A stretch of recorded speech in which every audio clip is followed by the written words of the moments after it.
Hi, I'm Donna Teft from the Pine Hills, and today we're here doing our new series called Celebrating 20 Years of Stories at the Pine Hills. Today we have one of our residents, Robbie Robinson. Welcome. Thank you. It's great to have you here, socially distanced. Yes.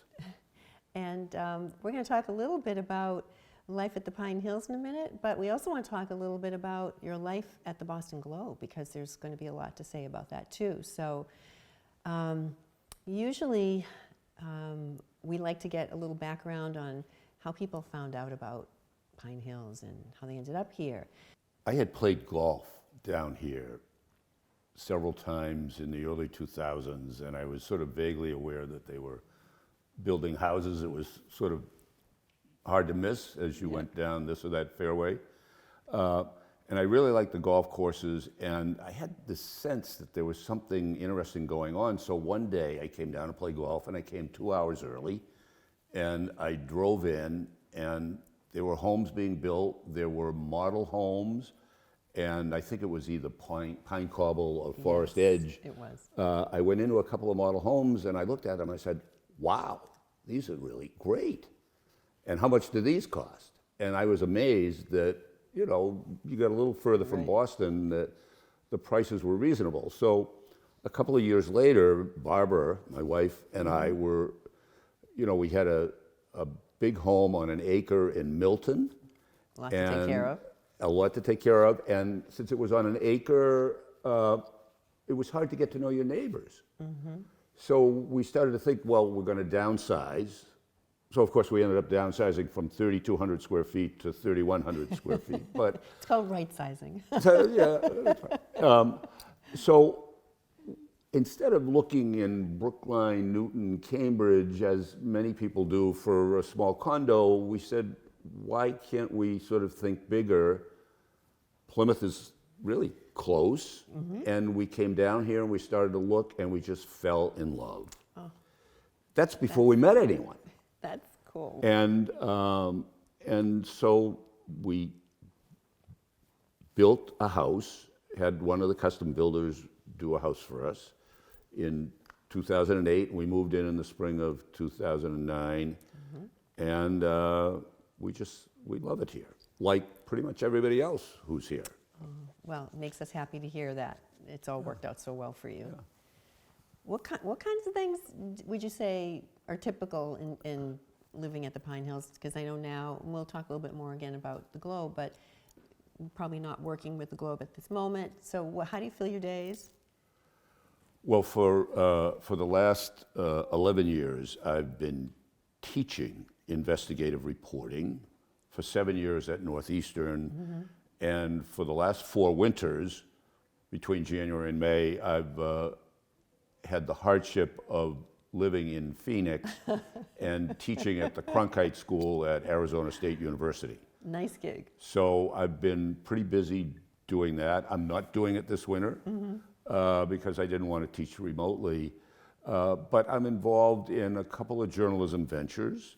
I'm still technically at the Globe, but my title is editor at large. I don't know what that means. Am I larger than I used to be? And You cover a larger area. and the Globe calls on me every now and then, and editors and reporters call me seeking advice on different stories they're doing, that sort of thing. And That's a great role, though. Yeah. It's a great role to grow into, and just to realize, you know, how much experience you have in the business and how much you can share and help, which leads me to another question, sort of not in the order I was thinking about, but that's okay. Is, you know, journalism's always journalism, right? But, you know, the world's a different place. There are different ways for people to communicate that information. So what kind of advice would you give young people today that are going into the field of journalism? Because you do it now, you're teaching them.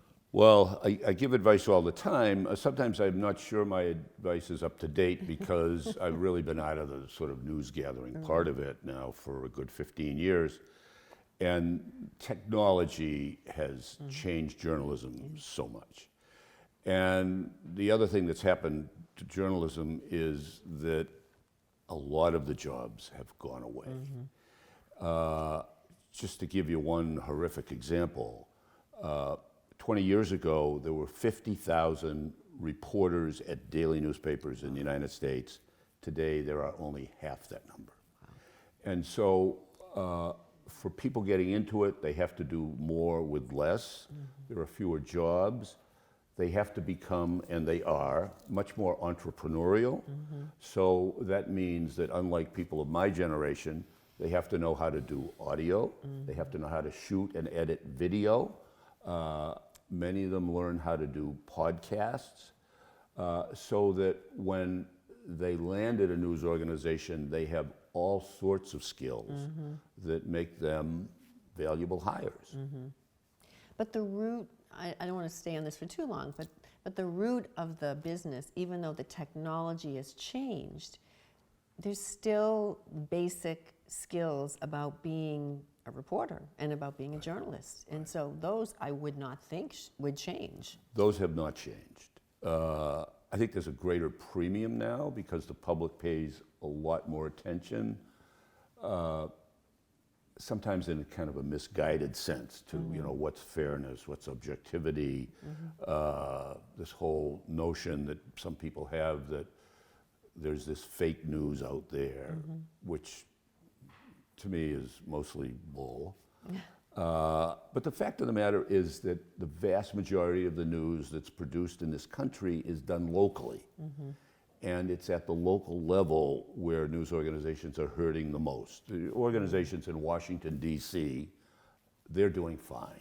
Okay. But it's at the local level where people need to be concerned, because when you don't have news coverage in a community, then civic engagement becomes really much more difficult. People don't get involved as much. They're not as well informed. Their ability to vote thoughtfully in elections is diminished because of the lack of good information that's around. So this is kind of a tenet of our democracy. Yes, it is. That a free press has long provided, and for largely economic reasons, the internet, we don't have the revenues, and therefore we don't have the resources and the reporters to do the kind of coverage that we used to do. I guess, knowing all the folks you know in the business, is there a solution to this? I mean, do we see that there's a way to get back some of the, I guess, some of the staff, some of the skills, some of the, what is that answer? Yes, it's ultimately advertising or dollars to come in revenue-wise, but what are you hearing? Like, what's the forecast? Well, you know, it used to be that advertising subsidized the subscriber base. And at the Globe, as one example, 75 to 80% of the revenue used to be from advertising. And most of that's gone. So the newspaper once had 550 people in the newsroom, now they have 230. But that makes us much bigger than many other major metropolitan dailies in the country. And the reason we're able to be much bigger is that we have a very large and growing digital-only audience, people who subscribe to the Globe and they read it on their tablets or their iPhones at home, and that's the future. The future is to get people to pay without having to print and deliver a paper to their doorstep, which is expensive. It's a big part of the cost of a newspaper. So there is a future for those news organizations that are able to attract people digitally. Tell us a little bit about your time on the Spotlight team and just generally, what's it like to be an investigative reporter? Since you've done so many things, like I said, you've done Metro, you've been editor at large, you've done international, you were in Washington D.C., but investigative, it sounds pretty heavy. Well, when you think about it, what you hope is that every reporter is at heart an investigative reporter. That every reporter sees his or her job to hold powerful people and institutions accountable. And in order to do that, you can't simply go, for instance, to a press conference and hear the governor say thus and so, and just regurgitate that in the paper. You have to dig deeper, you have to figure out who to call, you have to figure out where to get documents to see whether or not the public official whether he or she is telling the truth. So every reporter has that obligation to dig deeper. The difference in the Spotlight team, which I ran for 7 years, is that you have a group of reporters working together all at the same time on one story of major importance, and we take on very difficult topics, and we have the time and the expertise to go after records that other reporters don't have the time to get, to figure out how to get people to talk to us, to find, usually most of what we do involves systemic problems. So if somebody comes to us and says, I had this horrible experience with the government, we don't undertake an investigation of that until and unless we can determine that hundreds or thousands of people have had that same experience, so that it's a systemic problem that we're going after. The same thing happened when we took on the Catholic Church. Right, I'm sure it did. We started looking at one priest and very quickly learned that there were a whole bunch of other priests who had done the same thing, and the church had managed to cover it up. And once we realized that, then we knew that this was a huge and important story for the globe and for society. Yes, it was. Yes, it was.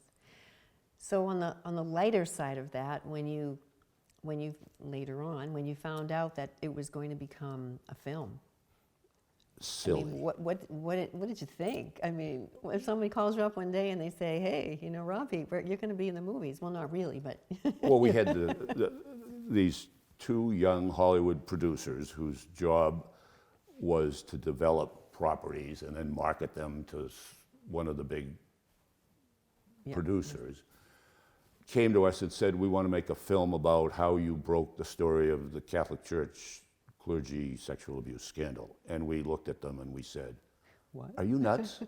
I mean, the work we do, there's an awful lot of drudgery in it. How are you going to make a film out of that? And they said, trust us. So they took 3 or 4 years developing this. They got a screenwriter and a director.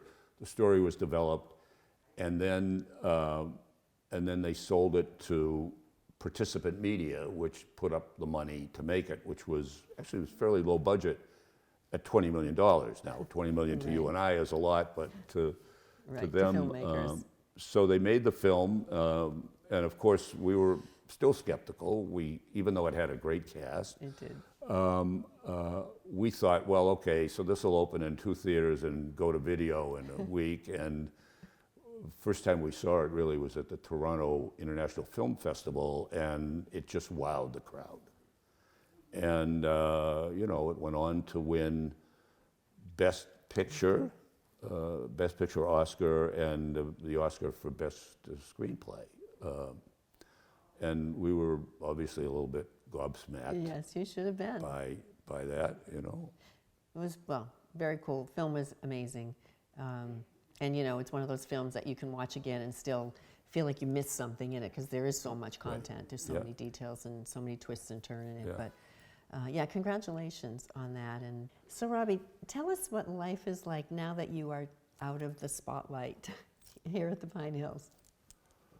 Well, you couldn't pick a better place to be.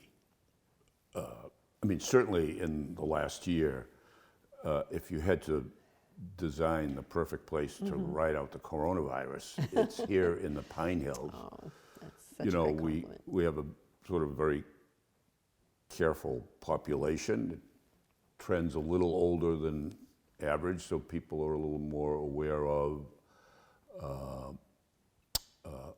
the risks and protecting one another. But the nice thing about it, both now and before and in the future, is how easy it is to make friends here, and how much people care for one another. We live on a cul-de-sac with 14 homes, and everybody is so close to everyone else. We socialize together, we look out for one another, we care about one another. And I think for many of us who moved here from other places, particularly people, and I'm certainly in this category, I think once we moved 5 times in 8 years or something like that. But people who've been around and never really got to put roots down. You know, when we lived in Milton, as I said, we lived in this neighborhood on 1-acre lots, and it was hard to get to know your neighbors. And we moved here, and we hadn't been here months when we had 100 friends. Oh, what a great And gift. Huh?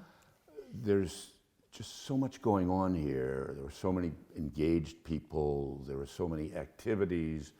My favorite is golf. I mean, And you're good at it? I'm better at it because What's your I handicap? play a lot more of it because it's like right here. Yeah. And, you know, I mean, I think my golfing world probably includes close to 100 guys and some women that I play golf with. So those are people I know, and through them you meet other people, and through my neighbors. And our neighbors aren't just on our street, but we know people on adjacent streets like Hearthstone and Great Cane who are friends of ours. And we see an awful lot of each other, sometimes by Zoom now. Yes, unfortunately. But it's just, it's the community. I mean, it is the best definition of any community that I've ever lived in. And I think pretty much everybody here would agree with that. Well, thank you so much for joining us today. And it's been so great to learn so much about what it was like to be at the Globe and still work at the Globe sometimes, and just hear how you feel about life here at the Pine Hills. And again, thanks so much, and thanks for living here at the Pine Hills. Well, thanks for having us.